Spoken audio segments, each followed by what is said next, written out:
Hey everybody, Bob Chick for the NPC News, and I'm here with the one, the only, the five-time Olympia champ, Flex Lewis. I love that intro. I love it. Last time you heard that, my friend, it was 5 times on the Olympia stage, at the Joe Weider stage, of course, Las Vegas, Nevada, 10,000 strong out in attendance, Flex. Talk to me about the Olympia this year. Oh, it was, again, I really haven't had a chance to process. No. No, I have not stopped.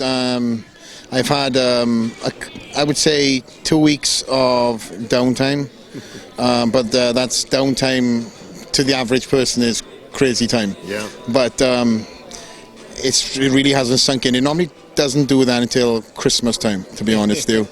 So that's something, I mean, because obviously, as everybody knows, the Olympia is in September. So October, November, you're looking almost 3 months past, it's finally get a time to kind of catch your breath and, take it all in a little bit. You look up on the mantle, you're running out of room, bro. You're either going to have to get a bigger mantle. The mantle is mantle's pretty big. Nice. So I made sure of it when I bought the house.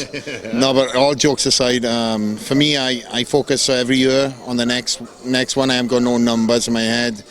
The fans are all asking me what I'm going to do in the future, next year, and I just said, let me enjoy my 5th title first. And it's funny because you can't blame him because it's almost like, I mean, they're in different shoes than you're in. There's a lot of effort, obviously, put in this. This is a whole year's venture, defending the title, retaining the title, and then the first question, okay, what are you going to do next? It's like, hang on a second. This year is a little bit different in the fact that you had the usual contenders out there. The level of competition was insane this year, and it really dawned on me when we were on stage at the finals, and I was calling out the names of the non-top 5 finishers. And there were some names in there, bro, that are perennial top 5 finishers. And I'm like, wow. I mean, but you got to run this year from a guy who relatively was unknown, who started the year off basically as an amateur, worked his way up. Ahmad Ashkenani came out, and I'll tell you what, man, this guy's good. Yeah, he's great. And to be honest, Bob, I've said it many times before, this is what we need in the 212 class. We need new blood. We need unexpected, guys that have not even on the radar. Because this guy going into the show wasn't even a dark horse. He wasn't even mentioned. He was no horse. He was not even in anybody's playlist. He wasn't in anybody's minds. And that's what I love about the 212 class. If everybody is on, it's an amazing show. But if somebody's off, it's anybody's game. And that was a proven point this past weekend, this past Olympia, when everybody brought their A game, but when when the chips fall, you had a guy that was, like you said, a rookie that now was standing next to the 4 other best guys in the entire world, and he's proven his point. I'm sure he's on cloud 9, and he's now back in the gym training to chase that title next year. You know what's always cool, Flex, is a testament to the judges who get their fair share of garbage throughout the year. Listen, no show is good enough for the fans. They screwed this guy got screwed, they messed up this, they overlooked that guy. Here's a guy who came out of the blue. Like I said, he was no horse. He wasn't even a dark horse. He wasn't on anybody's radar screen. He got his just due on the Olympia stage. So there was no paying dues and all these other things that you hear. Listen, he looked great. He was very competitive to you, competitive. They compared the crap out of you guys. They beat you into the ground. Steve Weinberger, who all the athletes love for that. But you know what? Nobody's complaining about it. And they don't complain because you get a fair shake, because you get moved around a lot, because you get that time on stage. And you said before, look, I'm here to compete, man. I'm here to don't compare me once and throw me back. I want to be out there showing you what I got. But he got his just due. Again, he got fair comparison. Ends up in the runner-up spot. The rest of your buddies in there. I tell you what, man, everybody was good this year. Like I say, this to me was the deepest 212 Olympia we've had. I would agree. And to pick up on a point that you made, the Ashkenani was judged fairly, and people would ask me, so what do you think about that, Flex? I go, listen, in my first Olympia, I was a nobody. I was a guy from the other side of the world too, and I came 3rd. Against Kevin English against David Henry and Kevin English, and then the following year it was flipped around. But same could have been said about me. I'm never going to mirror that on anybody else. If you've brought it, you've busted your ass, and you've devoted yourself to the biggest sport in the world, the biggest show in the world in bodybuilding terms, then when like I said, the dust settles, the judges have done their job, and the results were there that weekend. So would I agree with the results? I mean, listen, I'm not looking at anybody else. You're right. The fans are going to have their own preferences, apples and oranges, lemons and limes. Lots of fruits on the stage. Lots of fruits on stage. So at the end of the day, this is what makes this sport so great. People want to see freaks. People want to see aesthetics, physiques, and everybody has their own preference, which normally correlates to their own physiques.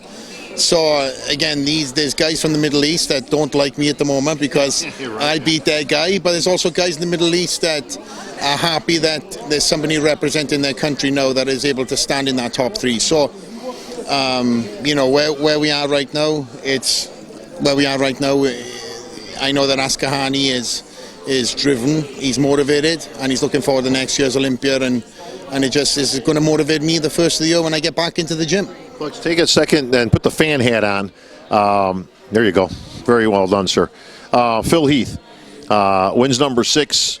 Came out on stage. I thought he dominated pretty much from the start. A better Phil Heath than we saw the last 2 years. Probably not still as good as we saw in 11 and 12, but still, again, I thought good enough to win and very dominating in that. I thought it was a solid 1, and then obviously the battle to me was for 2nd, 3rd, 4th, 5th, that type of stuff. Your thoughts on the Open Olympia this year? Well, most of my show was seen from the backstage. Yeah, right. So I really haven't had a chance to sit down and watch the whole show in its entirety. But listen, I'm a fan of the sport, and I was on, all the social medias after the show. Not mentioning anybody in particular, but I was looking at all the threads. I agree with you. Phil is first, and then it was 2nd, 3rd, 4th, 5th. The Open class, just like the 212 class, though, needs some blood. I really feel like we've got now, Rami, that's in the next couple of years going to come into his own. And he especially looked good on Saturday. Friday a little off. Saturday I thought he was smoking it. Yeah. That would have been real interesting had he showed up on Friday like that. But you can see he's dialing it. Then he's getting that combination. And to your testament to what you were talking about earlier, William Bonac, to me, the Ashkenani of the Open now, in terms of, this is a guy who came out of nowhere just 2 years ago. 8th last year, I think he was, and then came in. Hey, thanks for that. Thank you. And then came in this year, and I thought he blew it out of the water. But man, he got better consideration. He got bumped up. I honestly could have even had him as high as 2nd place. I mean, I thought he was that good coming in, but he got his just due, which was good. Yeah, and of course, shout out to William. He works with Neil, and obviously Neil and him. That's right. You guys are in the same camp. So Neil has worked very hard with William. I'm glad to say that. I think William now has taken the title away from me of being a harder athlete to work with. So no, and in testament to that, Neil and William, they've done great all season. They went on after the Olympia also to go on and repeat conditioning week after week. So to your point, William wasn't even mentioned on people's radars as can he be in the top 10? Can he? And then he come out and he shocked the world. So, again, we got Sean Roden in the mix. Next year, there's a lot of athletes returning too. I hope to see Dennis Wolf back up there if he's injury free. I'm really interested in a couple of amateurs that are in the mix too. Some great new talent out there, and Dallas McCarver. We were just talking about big country. Well, called appropriately because this guy's as big as a country freaking mile. Nathan Diasha, Jocelyn Ardowitz, Kuklo. I mean, you got a whole bunch of new guys coming up. You can see the next generation coming. One more question before I let you go, Flex. Now that we brought up Bonac. Now, Bonac used to compete as a 212. He did okay. He wasn't really great.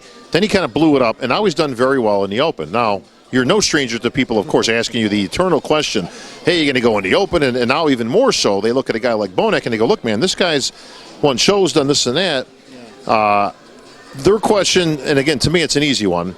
I think it's two different animals. Listen, could you do well in the Open? Could you even win a show and qualify for the Olympian Open? I don't think there's any question about it. But the difference is you're a 5-time defending world Olympian champion. Yeah. So there's a little bit of a difference, at least to me, but I want to get your 2 cents on it. And listen, if you just did well to this point, I'd say, hey, Flex, blow it up, go in the Open, see how you can do. Yeah. But you're the 5-time champ, man. I don't walk away from that. No, I see. I see our sport a little differently. I look at it and I look at guys, or should I say, sports like boxing, UFC. Since a lot of my friends fight in different weight categories, they get a little confident and then they want to jump up a weight class. I can take that guy on. They want to start belt holding. So you look at Conor McGregor. He fought up 2 weight classes. Now, could he handle his own? You know, we're talking fighting you. Sometimes it can be just a lucky punch. Sure. In terms of bodybuilding, you're talking poundages, frames. I know where I stand. I know I'm on the shorter side. I know it's hard to believe, but I'm a shorter guy. Really, I know. Now you're going to look at me differently, but I'm on the shorter side of the. You look at the top 5 guys, other than William Bonac. Sure. Most of these guys are like 5'10", 5'8", whatever else.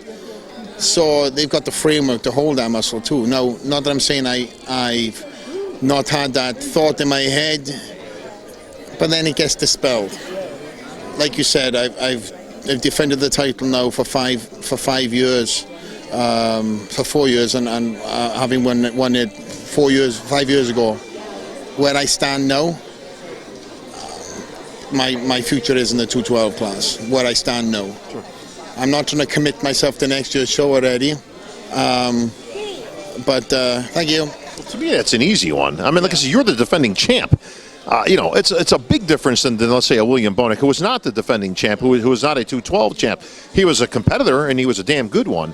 But like I say, that's coming. Like I say, I don't give up the #1 spot in the world. If I'm you, if I'm sitting in your shoes, like I say, I'm right where you are, man. It's like, no, I'll keep defending this thing till the wheels fall off. Maybe at that point, if you ever lost the title, God forbid, maybe then you venture out, because it's like, all right, listen, now I'm out, and that was cool. It's a good run. Maybe you see what you can do at that point. I'll tell you this much. If I lost the title, I'd be back in the 212 class the next year. My mind, I'm a vet, and I want to go off on top. And if I was to ever lose that title, my whole life would change in a sense. And at the moment, I've got a lot of balance in my life. I don't want to wake up every day and be consumed with me chasing that title. At the moment, I pick up, I have a time in my training year that I pick up the Olympia title and I just give my fucking heart for it. But then there's other times of the year that I can separate that and I do all the contractual obligations. Like, if I lost the title, it'd be nothing but regaining that title every single day. And I've been that guy when I was a rookie. It's consumed, and it's not healthy. I've got perfect balance in my life with my family, my kid. I've got my businesses. So everything falls in itself. So some people might listen to this interview and think like, well, does he have the heart to do this? Or that's far from it. I'm just wise enough to know that living for the title every single day is not the most, I would say, I'm trying to write the word, balance is key basically. So for me to progress on as a business guy, as a better dad, as a bodybuilder and a fan favorite, again, the title has to be put down until it's needed to. But 20 weeks from the show, Bob, it's all about the title. Off-season and pre-contest, it's nothing but. So it remains, the other 30-something weeks of the year. Well, one thing nobody will ever question, Flex, is your heart, and certainly the heart of a champ. Flex, appreciate you catching up with us and, bringing us up to date. 5-time Olympia champ, Flex Lewis.